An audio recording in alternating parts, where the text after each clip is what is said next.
नमस्कार दोस्तों, स्वागत है आपका द हॉरर डायरी में। मैं हूं आपका होस्ट और आज मैं लेकर आया हूं एक ऐसी सच्ची घटना जो आपकी रूह को कंपा देगी।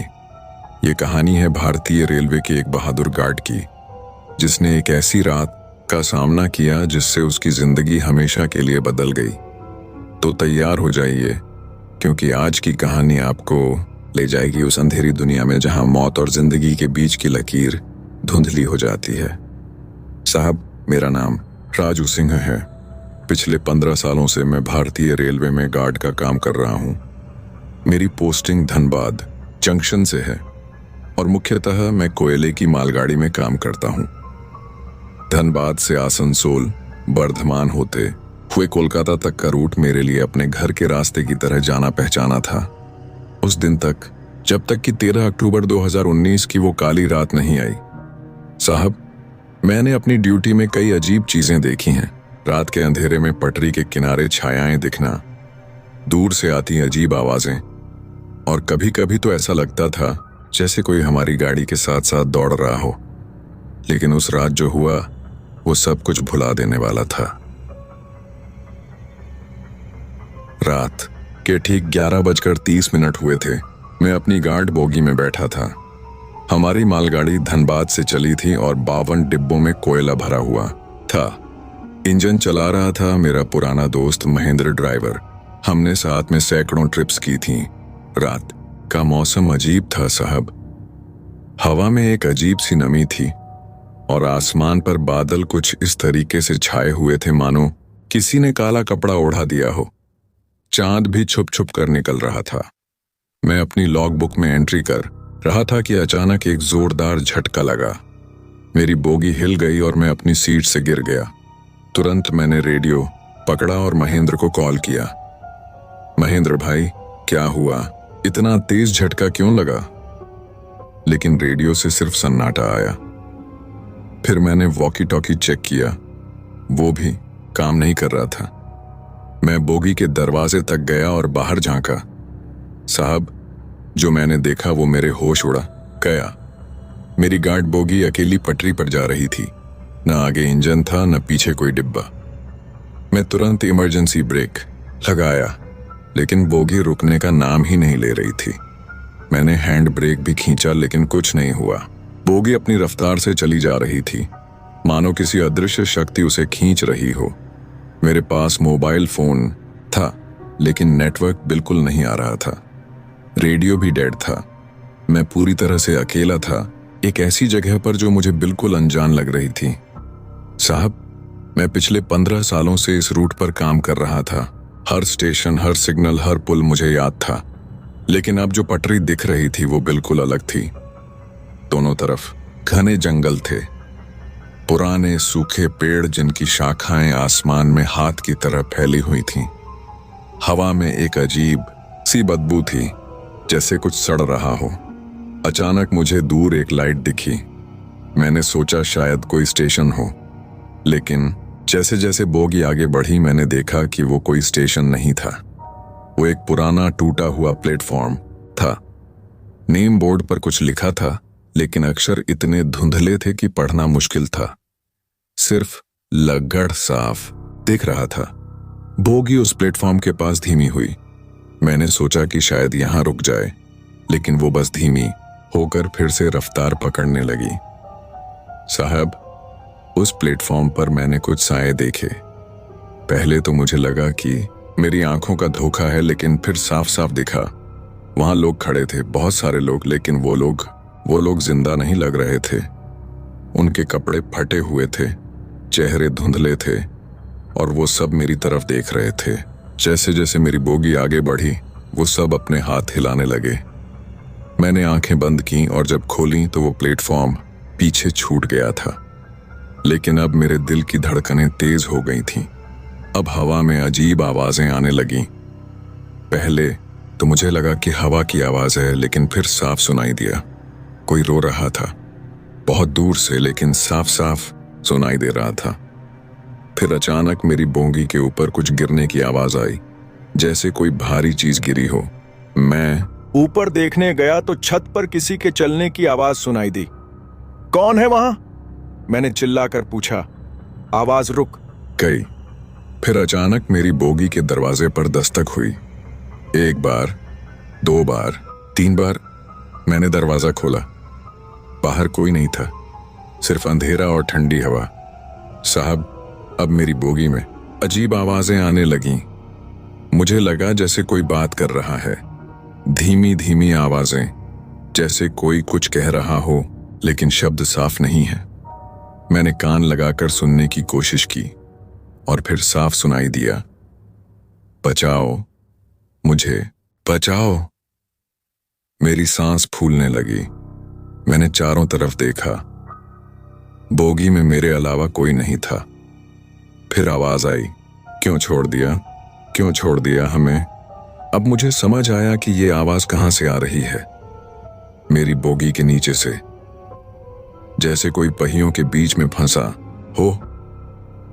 साहब, मैं डर तो रहा था, लेकिन यह भी जानना चाहता था कि हो क्या रहा है। मैंने अपनी टॉर्च निकाली और बोगी के फर्श पर लेटकर नीचे देखने की कोशिश की। अचानक मेरी टॉर्च की रोशनी में कुछ दिखा। बोगी के नीचे पहियों के पास लोग लटके हुए थे। हाँ साहब, सुनने में अजीब लगे लेकिन सच्चाई यही थी। वो लोग बोगी के साथ घिसट रहे थे। उनके चेहरे इतने डरावने थे कि मैं चिल्लाते चिल्लाते रह गया। आंखें बाहर निकली हुई, मुंह खुला हुआ और खून, बहुत सारा खून। मैं तुरंत उठ गया और कोने में जाकर बैठ गया। मेरे हाथ कांप रहे थे। अब मुझे धीरे धीरे समझ आने लगा था। ये वो पटरी थी जिसके बारे में पुराने रेलवे वाले बात करते थे। यहाँ कई साल पहले एक बड़ा हादसा हुआ था। टाइम से ख्यादर में यहाँ एक पैसेंजर ट्रेन दुर्घटनाग्रस्त हुई थी। कहते हैं कि उस रात भारी बारिश थी और पटरी धंस गई थी। पूरी ट्रेन पटरी से उतर गई थी और 73 लोगों की मौत हुई थी। उसके बाद से इस रूट को बंद कर दिया गया था। लेकिन फिर मैं यहाँ कैसे पहुंचा? अब वो आवाजें और तेज होने लगीं। मुझे लगा जैसे पूरी बोगी में लोग भर गए हों। मैं आंखें बंद करके कोने में दुबका बैठा था। तुम हमारी आवाज सुन सकते हो? एक आवाज आई। मैंने हिम्मत जुटाकर आंखें खोली। बोगी में धुंधली शक्लें दिखीं। मर्द, औरतें, बच्चे, सब मेरी तरफ देख रहे थे। हमें न्याय चाहिए, एक औरत की आवाज आई। हमारी मौत का जिम्मेदार अभी भी जिंदा है, एक बुजुर्ग ने कहा। मैं समझ गया कि वो लोग मुझसे कुछ कहना चाहते हैं। उन आत्माओं ने मुझे बताया कि 1971 की उस दुर्घटना में जो हुआ था वो कोई एक्सीडेंट नहीं था। उस वक्त के स्टेशन मास्टर ने गलत सिग्नल दिया था। वो नशे में था और उसकी लापरवाही से ये हादसा हुआ था। लेकिन रेलवे डिपार्टमेंट ने सब कुछ दबा दिया।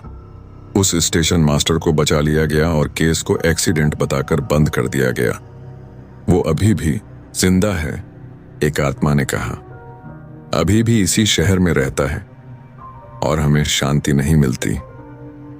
साहब, मैं इस परिस्थिति में क्या करता? एक तरफ ये मृत आत्माएं थीं जो न्याय मांग रही थीं और दूसरी तरफ मैं अभी भी उस अनजान पटरी पर फंसा था। मैंने उनसे पूछा, आप लोग मुझसे क्या चाहते हैं? सिर्फ इतना कि हमारी सच्चाई को लोगों तक पहुंचाओ। एक आत्मा ने जवाब दिया, बस इतना हो जाए तो हमें शांति मिल जाएगी। लेकिन मेरी समस्या अभी भी वहीं थी। मैं इस भूतिया पटरी से कैसे निकलूं? अचानक बोगी रुकने लगी, धीरे धीरे, और फिर बिल्कुल रुक गई। मैंने बाहर झांका। हम एक छोटे से पुल पर रुके थे। नीचे एक छोटी नदी बह रही थी। आत्माओं ने कहा, यहां से तुम वापस जा सकते हो, लेकिन पहले वादा करो कि तुम हमारी बात को लोगों तक पहुंचाओगे। मैंने वादा किया और अचानक एक तेज रोशनी आई। मैंने आंखें बंद की। जब आंखें खोली तो मैं वापस मुख्य ट्रैक पर था। आगे महेंद्र का इंजन और पीछे सारे कोयले के डिब्बे। रेडियो तुरंत काम करने लगा। महेंद्र की आवाज आई, राजू भाई कहाँ गए थे? पिछले 10 मिनट से रेडियो नहीं उठा रहे थे। 10 मिनट? साहब, मुझे लगा था कि मैं घंटों से उस भूतिया पटरी पर था। मैंने महेंद्र से कुछ नहीं कहा। अगली सुबह जब मैं घर पहुंचा तो मैंने इंटरनेट पर 1971 की उस ट्रेन दुर्घटना के बारे में खोजा। सब कुछ सच था। 13 अक्टूबर 1971 को बिल्कुल वैसी ही दुर्घटना हुई थी जैसा उन आत्माओं ने बताया था। 73 लोगों की मौत हुई थी। मैंने पुराने रिकॉर्ड खंगाले। उस वक्त का स्टेशन मास्टर रामधन सिंह अभी भी जिंदा था। 84 साल का होकर भी धनबाद में ही रह रहा था। मैं उसके घर गया। जब मैंने उससे 1971 की दुर्घटना के बारे में पूछा तो वो घबरा गया। पहले तो इनकार किया, लेकिन जब मैंने विस्तार से बताया कि मुझे कैसे पता चला तो वो टूट गया। उसने सब कुछ कबूल किया। वो उस रात नशे में था और गलत सिग्नल दे दिया था, लेकिन अपनी नौकरी बचाने के लिए उसने सब कुछ छुपा दिया था। साहब, मैंने उस बुजुर्ग से कहा कि अब वक्त आ गया है कि वो सच्चाई को सामने लाए। पहले तो वो डरा, लेकिन फिर उसने स्वीकार किया कि 88 सालों से वो इस गुनाह का बोझ उठा रहा था। हमने साथ मिलकर रेलवे अधिकारियों से संपर्क किया, मीडिया को भी इस बारे में बताया। धीरे धीरे सच्चाई सामने आने लगी। हालांकि इतने साल बाद कानूनी कार्रवाई मुश्किल थी, लेकिन कम से कम उन 73 मृत लोगों के परिवारों को सच्चाई पता चल गई। उनके नाम एक मेमोरियल बनाकर रखे गए। उसके बाद से साहब, मैंने कभी उस भूतिया पटरी को नहीं देखा, न ही कभी वो आवाजें सुनी। लगता है उन आत्माओं को शांति मिल गई। रामधन सिंह ने अपनी बची हुई जिंदगी उन परिवारों की सेवा में लगा दी जिन्होंने उस दुर्घटना में अपने प्रियजनों को खोया था। मैं आज भी उसी रूट पर काम करता हूँ। कभी कभी रात में जब ट्रेन उस जगह से गुजरती है जहां वो दुर्घटना हुई थी, मुझे एक अजीब सी शांति महसूस होती है, जैसे कोई कह रहा हो, धन्यवाद राजू सिंह। साहब, उस रात के बाद मेरी जिंदगी बदल गई। मैंने सीखा कि इस दुनिया में बहुत सी चीजें हैं जो हमारी समझ से परे हैं, लेकिन सबसे बड़ी बात यह है कि सच्चाई चाहे कितनी भी दब जाए, एक न एक दिन सामने आ ही जाती है। मैं आज भी कभी कभी सोचता हूं कि अगर मैंने उन आत्माओं की बात नहीं मानी होती तो क्या होता। शायद मैं भी उसी भूतिया पटरी पर फंस जाता। लेकिन जब आप सच के साथ खड़े होते हैं तो भगवान भी आपका साथ देता है। यही मेरा अनुभव है। साहब, एक बात मैंने अभी तक किसी को नहीं बताई है। उस रात जब मैं भूतिया पटरी पर था तो मैंने अपनी जेब से कुछ गिराया था, मेरी चेन की घड़ी। अगली सुबह जब मैं वापस मुख्य ट्रैक पर आया तो वो घड़ी मेरी जेब में वापस थी, लेकिन उसका समय 48 साल पीछे का था। 13 अक्टूबर 1971 रात के 12। वो घड़ी आज भी मेरे पास है और कभी कभी बिना कारण के वो अपने आप चलने लगती है, जैसे वो उस रात की याद दिला रही हो। दोस्तों, आज भी जब मैं रात की ड्यूटी करता हूं तो बहुत सावधान रहता हूं। रेलवे की पटरियों पर बहुत से रहस्य छुपे हुए हैं। कभी कभी अतीत हमारे सामने आकर खड़ा हो जाता है, लेकिन डरने की जरूरत नहीं है। अगर आपका दिल साफ है और आप सच्चाई के साथ हैं तो कोई भी आत्मा आपका नुकसान नहीं कर सकती। बस इतना याद रखिएगा कि हर मृत आत्मा बुरी नहीं होती। कभी कभी वो सिर्फ न्याय चाहती हैं, और अगर आप उनकी मदद कर सकें तो जरूर करें, क्योंकि अंत में हम सब इंसान हैं, जिंदा हों या मुर्दा। तो दोस्तों, यह थी राजू सिंह की सच्ची कहानी। द हॉरर डायरी की इस कड़ी में हमने देखा कि कैसे अतीत की एक घटना आज भी जिंदा है। अगर आपके पास भी कोई ऐसी रहस्यमय या डरावनी घटना है जो आपके साथ घटी हो तो हमें कमेंट में बताएं। हम उसे द हॉरर डायरी में शामिल करने की कोशिश करेंगे। इस चैनल को सब्सक्राइब करना ना भूलें और बेल आइकॉन को दबाकर नोटिफिकेशन ऑन कर लें, ताकि हमारी नई कहानियों की जानकारी आपको मिलती रहे। मिलते हैं अगली डरावनी कहानी में। तब तक के लिए खुद का ख्याल रखिएगा, क्योंकि कभी कभी सच्चाई कल्पना से भी ज्यादा डरावनी होती है। द हॉरर डायरी से मैं आपका होस्ट अलविदा करता हूं।